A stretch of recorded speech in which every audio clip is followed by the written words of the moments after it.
suis rentré en tant qu'emploi vacances et puis j'ai appris le métier sur le tas, exploitant, responsable d'exploitation, et ça fait aujourd'hui 4 ans que je suis le directeur de l'agence. C'est pour ça que j'ai à cœur de pouvoir faire évoluer les personnes, et c'est dans ce cadre que j'ai voulu accompagner Andrea au sein du BTS GTLA. Andrea de Barros, j'ai été alternante en BTS GTLA. Pour moi, c'était une reconversion professionnelle. Je fais essentiellement de la recherche de fret et je remplace mes collègues. Donc je fais de la gestion aussi de chauffeur. Donc non, c'est un poste complet, un poste d'exploitant.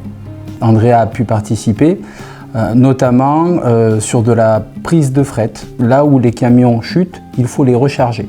Donc, Andrea s'est familiarisée avec la bourse de fret et a acheté du fret à une autre entreprise de transport pour pouvoir charger les camions.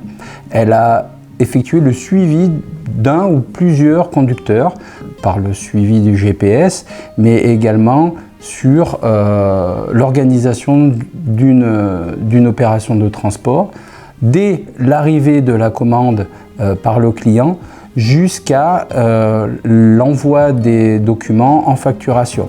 Et au milieu, vous avez la saisie de la commande sur notre TMS, l'affectation des moyens, ainsi que la transmission des missions au conducteur et le suivi du transport et la relation client. Le fait que les journées ne soient jamais identiques. Et puis, c'est aussi un métier qui exige une certaine rigueur, mais aussi beaucoup de bienveillance.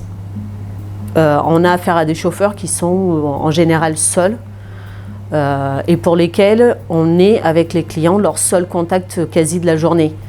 Donc c'est un rythme, oui, qui est de, alors grossièrement, 2 semaines en entreprise, 2 semaines en centre de formation.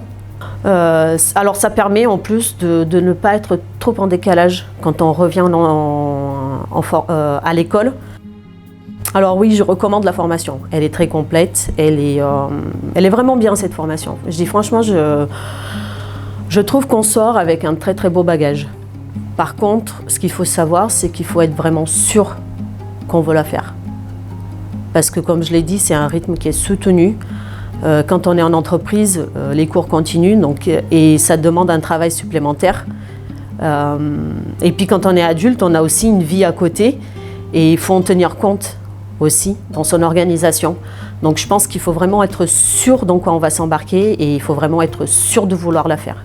C'est déjà d'être investi, d'être motivé, d'être rigoureux également, parce que le transport est un métier de rigueur. Une autre des qualités, c'est également la communication. Nous sommes une équipe, chacun ne travaille pas dans son coin. Il faut savoir parler, savoir communiquer.